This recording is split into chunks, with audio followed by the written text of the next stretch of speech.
My sister Vanessa demanded I pay $8,000 for my niece's party, so I called the venue and set a trap they never saw coming. My father threatened to disown me if I didn't pay, but by sunrise, they learned that the family bank was officially and permanently closed. This is where the story truly begins, and you won't want to miss what happens. Make sure you're subscribed to see it through to the end. We're always curious. Where in the world are you all watching from today? Let us know in the comments. The migraine had been clinging to me for 3 days, a relentless, throbbing pressure behind my right eye that made the sterile white of my office walls feel like an interrogation. I was 44 years old, a partner at my law firm, and specialized in the meticulous, ironclad language of contracts. I was precise, I was organized, and I was, at that moment, utterly exhausted.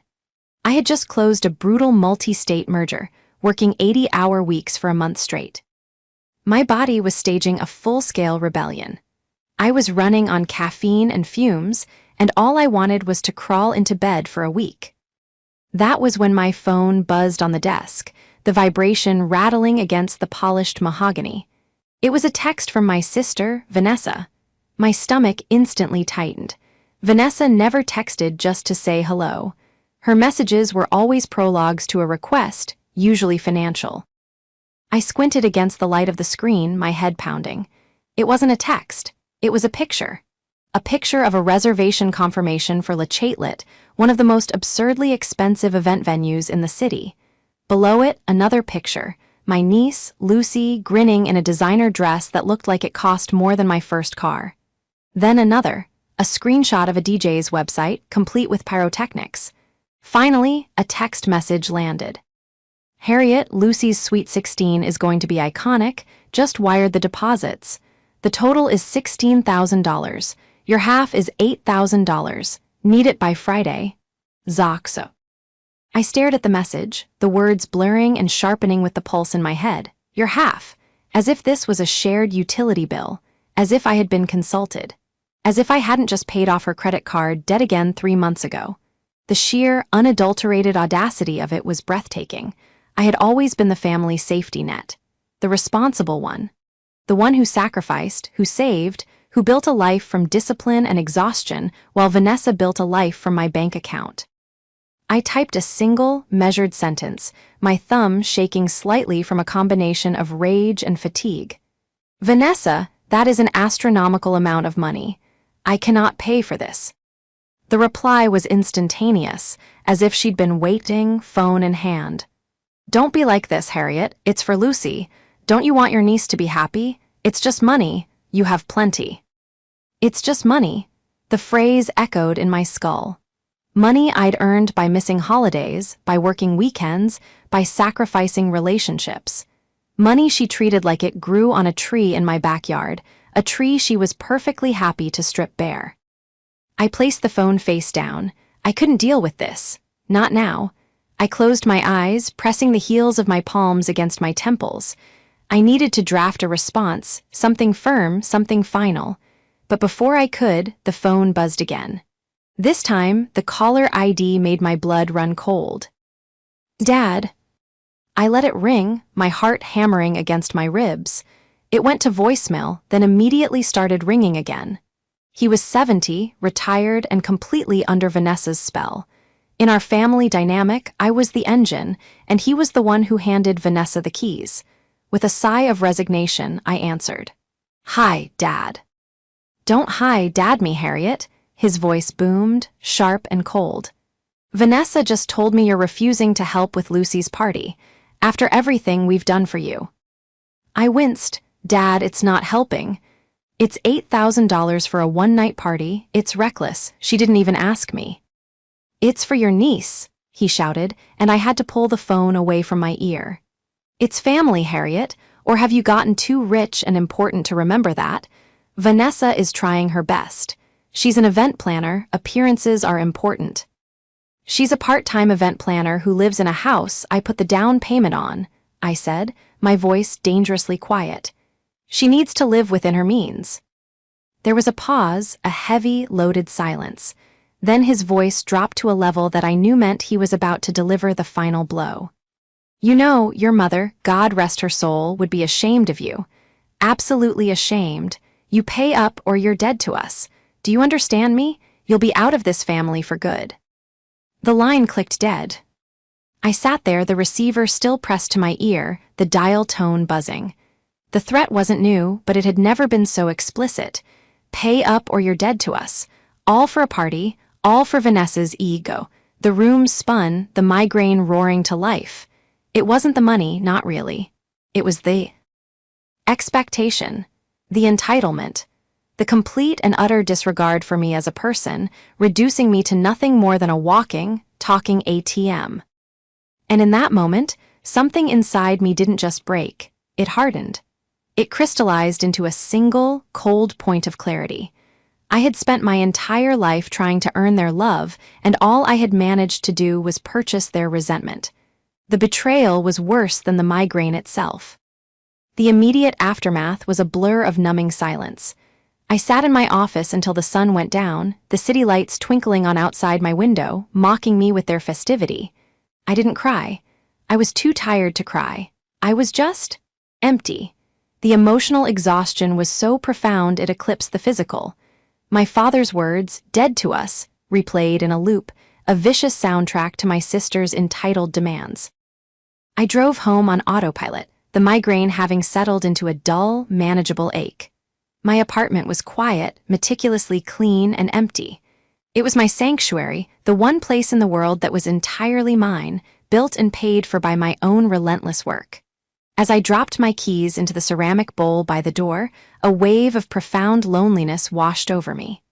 I had built these walls to keep the world out, but tonight they felt like a prison. My phone, which I'd put on silent, lit up on the kitchen counter. A cascade of notifications. 14 missed calls from Vanessa, 6 from my father, and a new string of texts. "Vanessa, Harriet, answer your phone. This isn't funny. Vanessa, you're ruining this for Lucy. She's going to be devastated. Vanessa, Dad is furious. You better fix this. Vanessa, I'm not kidding, Harriet. Don't do this to me. Dad, your sister is in tears. I hope you're proud of yourself. Dad, I meant what I said. This is your last chance." I read them all with a strange sense of detachment, as if they were messages for someone else. Don't do this to me, not don't do this to Lucy, or don't do this to our family. Don't do this to me. It was always about her. I made myself a cup of tea, my hands steady. The anger from earlier had cooled, settling into something else. Something colder, heavier. Resolve. As a contract lawyer, my entire career was built on reading the fine print, on understanding leverage, obligations, and consequences. I had treated my family as an emotional negotiation for decades, and I had lost every time. I had been trying to win a case that was rigged from the start. I picked up the phone, but I didn't call Vanessa or my father. I called my niece, Lucy. She picked up on the second ring, her voice bright and bubbly. "Hi, Aunt Harriet." "Hey, Luce, how are you?" "Oh my God, I'm amazing. Mom is planning the most incredible party. It's going to be insane. Did you see the pictures?" "I did," I said evenly. "It looks very elaborate. Are you excited?" "Excited? I'm going to die. Everyone is going to be there. It's going to be the best party of the year." I paused, choosing my words carefully. "Luce, honey, I know your mom is handling the planning, but I wanted to talk to you about something else. Your birthday present from me." "Oh, yeah." "I was thinking," I said, swirling the tea in my mug. "A party is one night, but you've been talking about that summer pre-college program at the Art Institute for 2 years. The application deadline is next month. I was thinking I'd like to pay for that. The tuition, the housing, all of it, and I'll give you a stipend for your supplies." There was a sudden, sharp silence on the other end. For a second, I thought the call had dropped. "Lucy." "That's, Aunt Harriet, wow, that's a lot of money." "It is," I agreed. "But it's an investment in you, in your future. A party is over in a few hours. This is something that could help shape your career. It's what you've always said you wanted to do." I heard a muffled voice in the background. "Vanessa, who is that? Is that your aunt? Give me the phone." "Mom, wait." There was a rustle, and then Vanessa's voice, sharp as glass, was in my ear. "What are you doing, Harriet? Trying to bribe my daughter?" "I was offering my niece a birthday present, Vanessa. Something that will actually matter in 5 years." "Oh, I see," she sneered. "You won't pay for the party everyone is excited about, but you'll wave this other thing in her face to make me look bad. You're unbelievable. You're trying to turn her against me." "I'm trying to give her a future," I said, my patience snapping. "Something you clearly don't care about as much as a DJ and a limousine." You selfish," she was sputtering, incandescent with rage. "You know what? Fine, keep your money, but you're not welcome at the party. And you're not welcome in this family. Dad meant it, we're done with you." She hung up. I set the phone down. The house was quiet again. I looked at the reservation confirmation she had sent me earlier. Le Chatelet, a notoriously difficult venue. They required massive deposits, yes, but they also had notoriously strict contracts. Contracts I knew for a fact were ironclad. Contracts that, as one of the city's top contract lawyers, I may have even had a hand in drafting the standard language for. Vanessa had been an event planner for less than a year. She was all flash, no substance. She would have signed whatever they put in front of her. A slow, cold smile touched my lips. I picked up my phone again and opened my laptop. It was time to read the fine print. Vanessa and my father had forgotten one crucial thing. They thought I was just the family bank. They had forgotten I was a lawyer. My family's dynamic had been set in stone for decades, cast from the mold of my mother's long illness. I was 18 when she was diagnosed. Vanessa was 14. Our father, Christopher, a man who had always been more comfortable with a briefcase than a bedside, simply checked out. The emotional and logistical burden fell on me. I managed the appointments, the insurance, the household, all while navigating my first year of university. I learned to be hypercompetent because I had no other choice. Vanessa, meanwhile, was treated as the fragile one, the one who needed to be protected from the grim reality. She was allowed to be the child, to have the high school experience I'd forfeited. Our father encouraged it. "Let her be, Harriet," he'd say. "She's sensitive. You're the strong one." Strong became a synonym for capable of being burdened. Sensitive became a synonym for exempt from responsibility. After our mother passed, I put myself through law school, working 2 jobs. Vanessa dropped out of community college to find herself, which translated to a series of low-paying jobs she'd quit the moment they became difficult, and a string of boyfriends who paid her bills. When she met her now ex-husband, I breathed a sigh of relief, thinking I was finally off the hook. But the marriage was short-lived, leaving her with Lucy and a mountain of debt. And so, the pattern resumed. I wasn't just Aunt Harriet, I was Aunt Harriet the ATM. I paid for Lucy's private school. I co-signed Vanessa's lease. I paid for the emergency room visit when Vanessa tried a wellness retreat and ended up with heatstroke. I paid, and I paid, and I paid. My father, retired and living on a modest pension, became Vanessa's chief enabler. He saw her as the victim of a cruel world and me as the designated rescuer. My success wasn't a source of pride for him, it was a resource, a utility. Anytime I tried to set a boundary, I was selfish, ungrateful, or forgetting where I came from. They formed a perfect, parasitic bond, united in their shared belief that I owed them. Now, looking at the contract for Le Chatelet, I saw just how deep Vanessa's incompetence ran. I had found the venue's standard agreement on their public portal. She wouldn't have just wired a deposit, she would have signed the full agreement. And in that agreement, I knew, would be a payment schedule. A deposit to hold the date and a series of installments, with the full balance due 30 days prior to the event. But the most critical part, the part Vanessa would have skipped right over, was the personal guarantee clause. Because my sister had no real credit or business history as an event planner, the venue would have demanded a guarantor. Someone with assets. Someone who would be personally liable if or when she defaulted. Vanessa wouldn't have used her own name. She had no assets to leverage. A knot of ice formed in my stomach. She couldn't. I pulled up the state's business registry. Vanessa's Vibrant Events, LLC, formed 6 months ago. I cross-referenced it with the property records for her house, the house I had put the down payment on, the house I had co-signed the mortgage for. There it was. She had used the house as collateral. My house. My name. She had leveraged my mortgage co-signature to guarantee the loan for her fledgling, failing business. And she had undoubtedly used that same business line of credit to sign the contract with reimagined. She hadn't just asked me for $8,000. She had already made me legally responsible for the entire $16,000 and probably much more. If I didn't pay, the venue wouldn't just sue her, they would sue me. They would put a lien on the house. This wasn't an ask. It was extortion. She had strapped a financial bomb to my back and was now demanding I pay her not to light the fuse. The sheer, calculated malice of it took my breath away. She and my father hadn't just threatened me, they had actively set a trap. They were counting on me being the responsible one, the one who would pay up to avoid the legal mess, to protect my own credit and assets. This was no longer about a party. This was war. The shift inside me was palpable. The weary, put-upon daughter was gone, and the contract lawyer had taken her place. The migraine had vanished, replaced by a sharp, cold focus.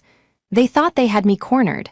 They thought I had 2 options, pay up or suffer the consequences. They had overlooked the third option. I was the one who wrote the consequences. My clever trap wasn't something I had to build. It was something Vanessa had already signed. The contract. My entire life was about enforcing the letter of the law. I spent the next 2 hours in a deep dive. I didn't just look at the venue contract. I looked at everything. I pulled the articles of incorporation for her LLC.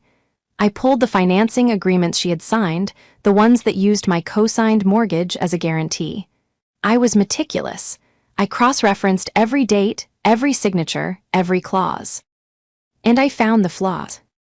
When Vanessa registered her LLC, she had listed me as a silent partner in her financing application. She had done this, no doubt, to secure the loan using my credit score and asset history. But to do that, she would have needed my signature. I looked at the scanned document. It was a forgery, a sloppy one. She had tried to trace my signature from another document, but the pressure was wrong, the angle of the T was off. To a bank's cursory glance, it might pass.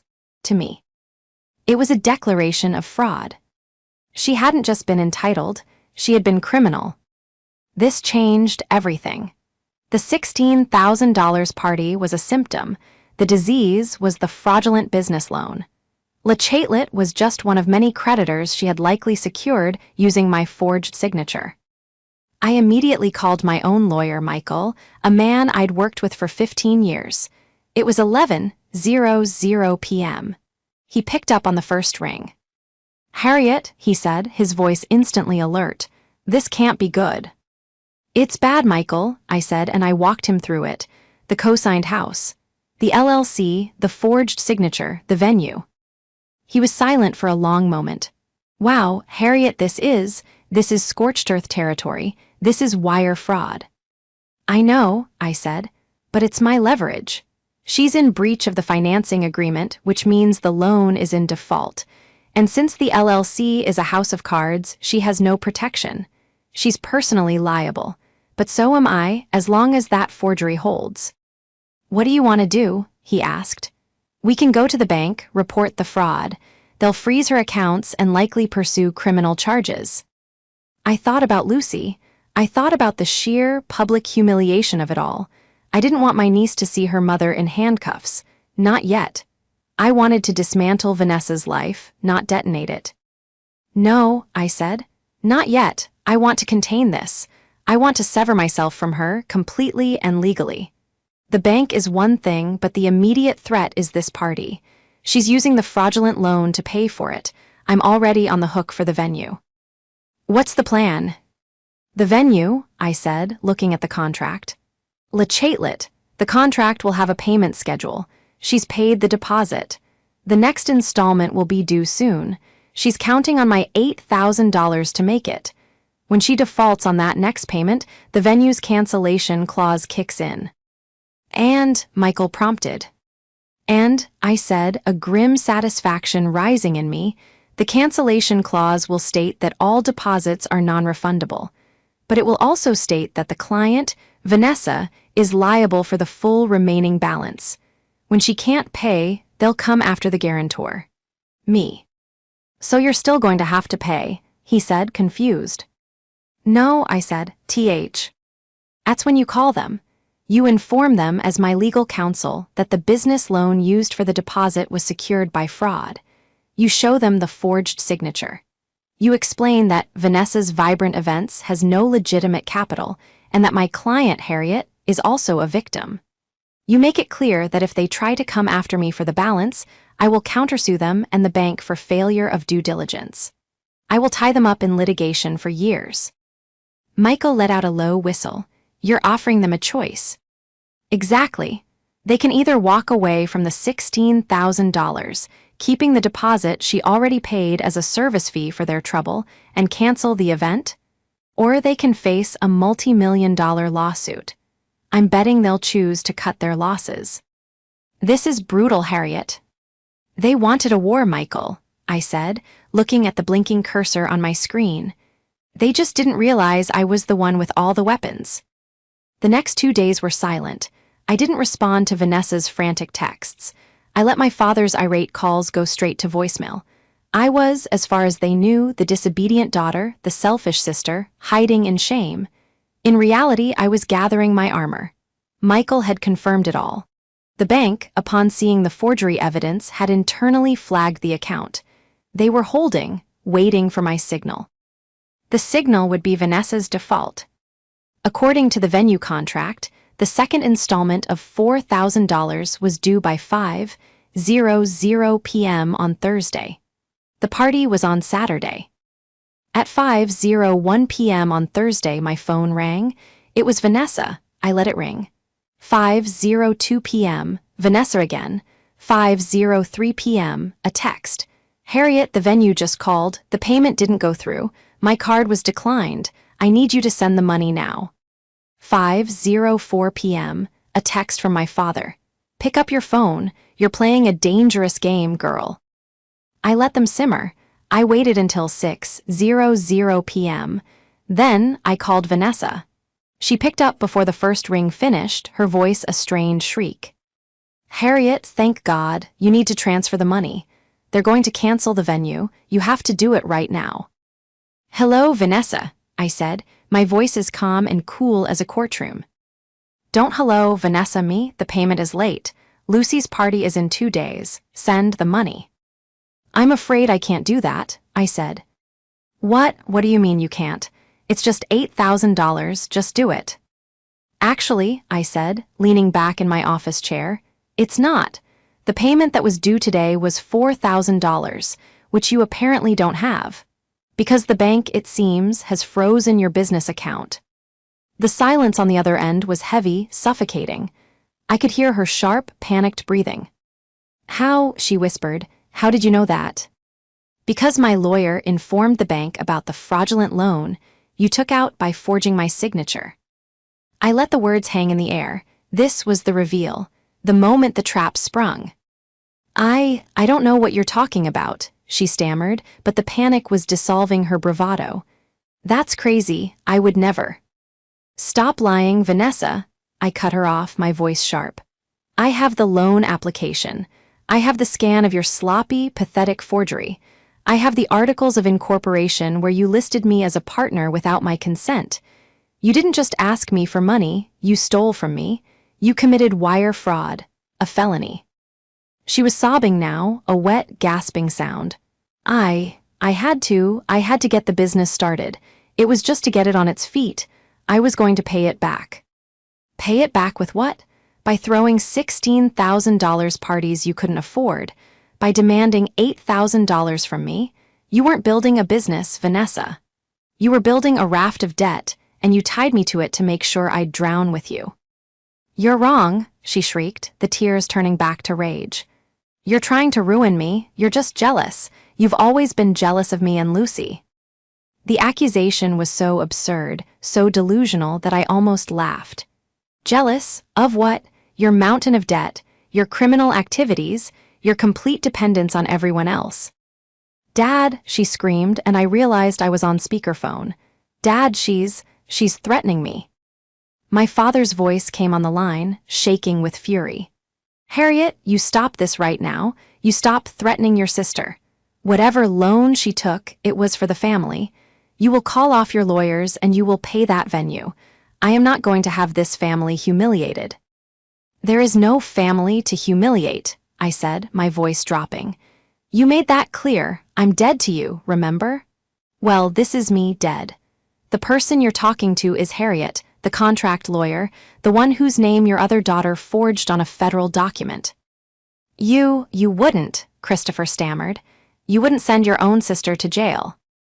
Oh, I'm not the one who would send her, I said. The bank would. The U.S. Attorney's Office would. All I have to do is sign the affidavit. But you know what? I'm not going to, not yet. A shaky sigh of relief from Vanessa.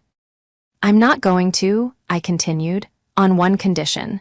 You are going to call Le Chatelet right now in the next 5 minutes. You are going to officially cancel the party. You will forfeit your deposit, and you will accept the full cancellation. If you do that, my lawyer will not proceed. Cancel? Vanessa's voice was a horrified whisper. Cancel Lucy's party? No, I can't. Everything is. The invitations. The dress. That's the deal, Vanessa.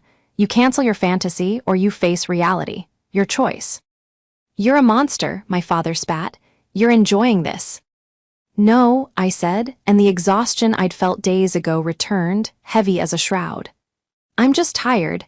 I'm tired of being your bank. I'm tired of being your scapegoat. And I am done being your victim. I paused. You have 5 minutes, Vanessa. Then I'm calling Michael.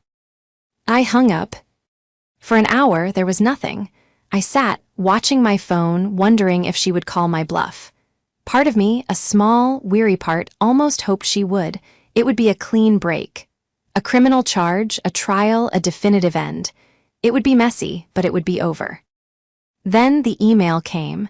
It was from Vanessa, but it was a forwarded message from Le Chatelet. Subject, cancellation confirmed event ID 4492, Lucy's Sweet 16. Dear Ms. Vanessa, per your phone call, we are confirming the official cancellation of your event scheduled for this Saturday. As per the terms of your contract, all deposits are non-refundable. We wish you the best. She had done it. She had caved. But my relief was short-lived. 2 minutes later, my father called. This time, I answered. You did it, he said. His voice was no longer booming. It was low, seething with a hatred I had never heard directed at me. You really did it. You ruined your niece's birthday. Vanessa ruined it, I said, my voice flat. She ruined it with fraud and entitlement. She's your sister. She made a mistake. She was trying to give her daughter one nice thing, something you, with all your money, wouldn't.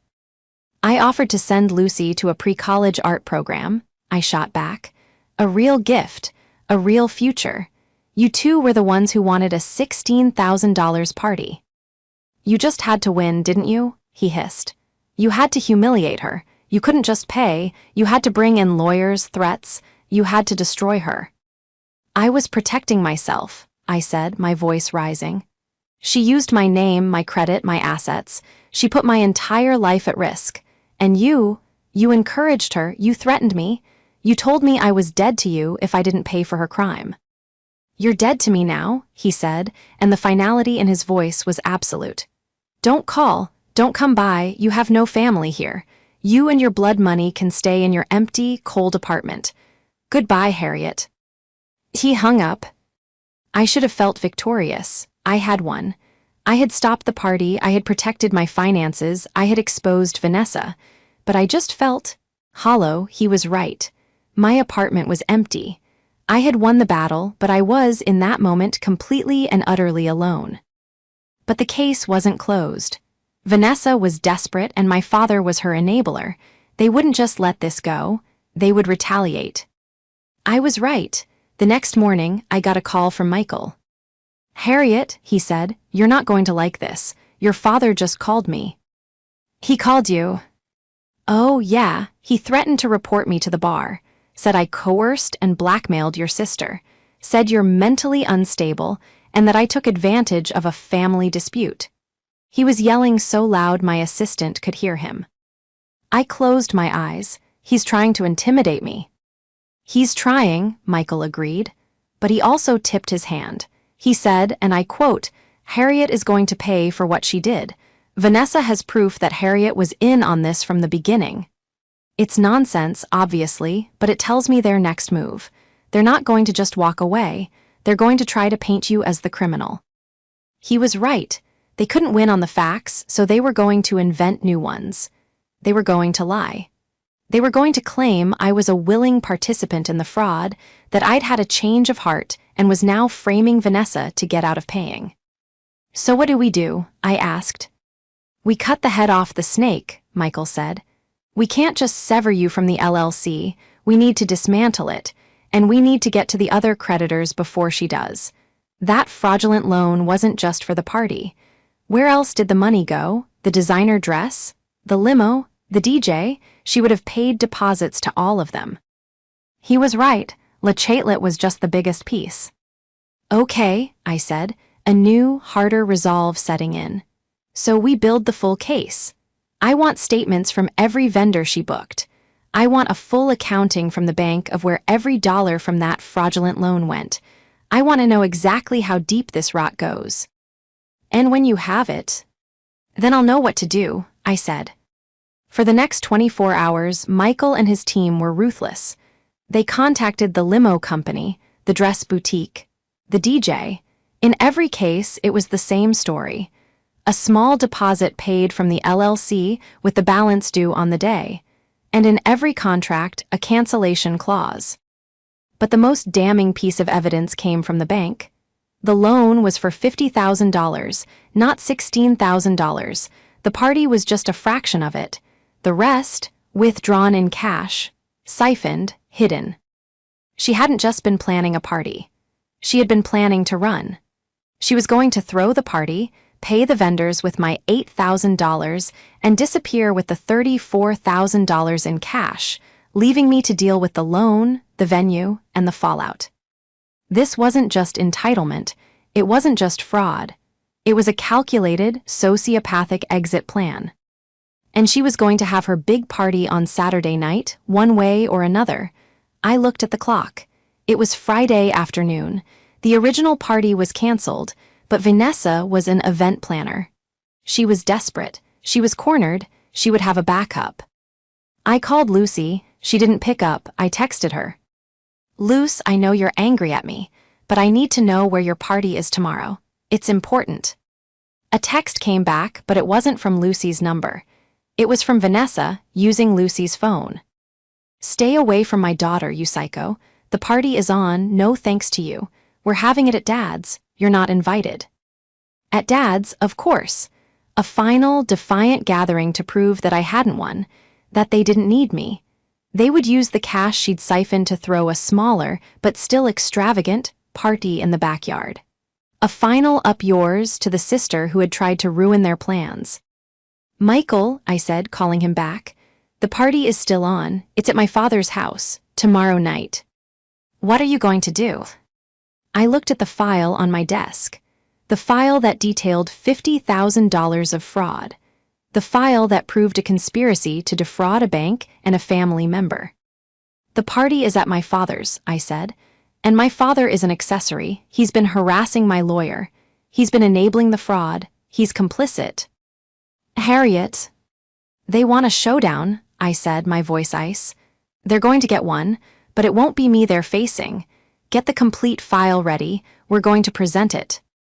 "To who?" "To the only people who matter. The bank's fraud department and the police." Saturday night, I wasn't at my father's house.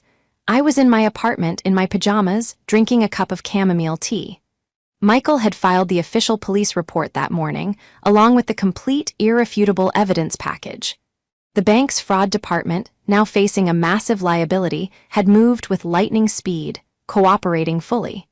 An arrest warrant for Vanessa had been issued by 4:00 p.m. My father's house was, as I'd predicted, lit up. From the photos a private investigator I'd hired was sending me, it was a full-blown event. A large white tent in the backyard. A DJ, a different one, was set up on the patio. Teenagers were everywhere. Lucy, in her designer dress, was in the center of it all, smiling, oblivious. Vanessa was playing the host, wine glass in hand, laughing with the other parents. My father, Christopher, was beaming, holding court by the barbecue, the proud patriarch. They were defiant. They were celebrating their victory over me. They were showing the world that they were fine, that I was the one who was a pariah. At 7:32 p.m., my pi sent a text. "They're here." I watched on a secure video feed. 2 police cruisers, lights off, rolled quietly to a stop in front of the house. 2 uniformed officers and 2 plainclothes detectives walked up the driveway. The music stopped abruptly. The video feed from a camera positioned with a view of the patio showed the moment. A detective, a calm-looking woman in a blazer, approached my father. He immediately puffed up, his face reddening. He started gesturing, pointing, his voice inaudible but his body language pure rage. He was telling them to leave, that this was a private party. The detective didn't flinch. She simply showed him the warrant. Vanessa saw it, her smile vanished. The wine glass slipped from her hand, shattering on the stone patio. She made a move, a half-step back toward the house. "Ms. Vanessa," the detective's voice called out, sharp and clear, "please stay where you are." All the teenagers, including Lucy, were frozen, watching. The other parents had their phones out. "Vanessa," the detective said, walking calmly toward her, "you are under arrest for bank fraud, identity theft, and forgery." "No," Vanessa shrieked, a sound of pure animal panic. "No, you can't, she did this. Harriet, my sister did this, it's a lie." "You'll have time to tell your side of the story, ma'am," the detective said, as a uniformed officer gently but firmly took Vanessa's arms to place them behind her back. "Dad," Vanessa screamed, thrashing. "Dad, do something, tell them it was Harriet." My father, Christopher, stood frozen. His face was ashen. He looked from Vanessa, struggling against the officers, to the crowd of shocked parents, to his granddaughter, Lucy, who had her hands over her mouth, her eyes wide with horror. "Dad." My father looked at the detectives. He looked at the handcuffs. And he did nothing. He was a bully, a man of loud words and empty threats.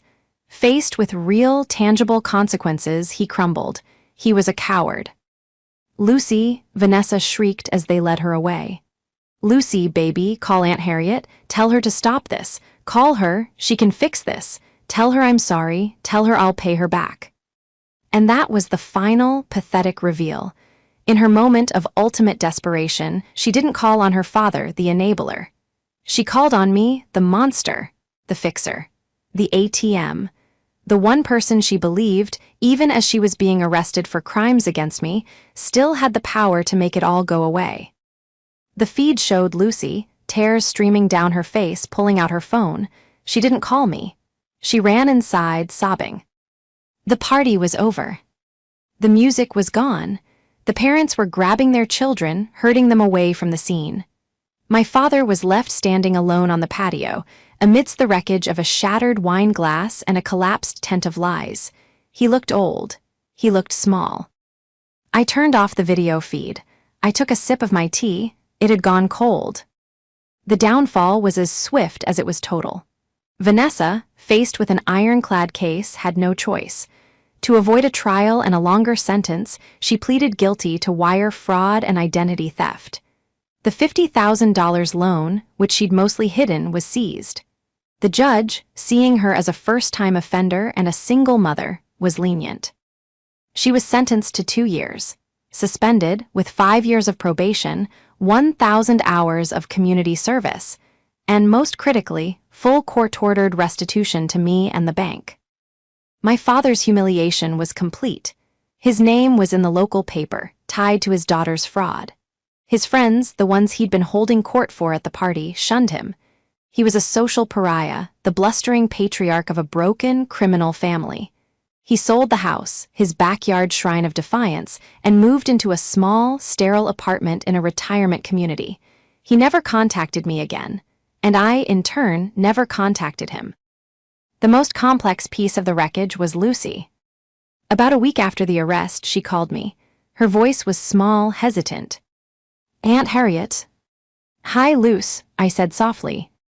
I'm living with my dad now," she said. "Mom, well, you know." "I know, I'm sorry you had to see that, Lucy." She was quiet for a long time. "She told me you did it, that you were just being mean, that you were jealous." "I know," I said. "It's more complicated than that." I found the loan papers," she whispered. "In her desk. While I was packing, I saw the signature, the one she faked." I closed my eyes. "Oh, Lucy." "It was all a lie, wasn't it?" she said, her voice breaking. "The whole thing, the party, the business, all of it." "Your mother is very sick, Lucy," I said, borrowing the language of my own childhood, but this time it was true. "She's sick in a way that makes her hurt people, especially the people who love her." Did you mean it?" she asked, her voice trembling. "About the art program?" "I did," I said. "The offer is still on the table. It was never about the party, Luce. It was always about you." I paid for the program, and the next summer I paid for it again. I flew out to see her final exhibit. She was brilliant, she was talented, and she was free of the poison that had defined her mother's life. We began to build something new, something tentative and fragile but real. A relationship built not on obligation or transaction, but on mutual respect. As for me, I sold the house Vanessa had tied me to. I severed the last legal and financial link to my past. My life was quieter now. My apartment didn't feel empty anymore, it felt peaceful. It was my sanctuary. I still worked hard, but I also took vacations. I reconnected with old friends. I learned to set boundaries not just in my contracts, but in my life. Justice, I learned, isn't always a dramatic courtroom explosion. Sometimes it's the quiet, meticulous work of enforcing a contract. Sometimes it's just the clicking of a lock as you finally, firmly, close the door on those who would harm you, and the turning of a key to open a new one, all on your own terms.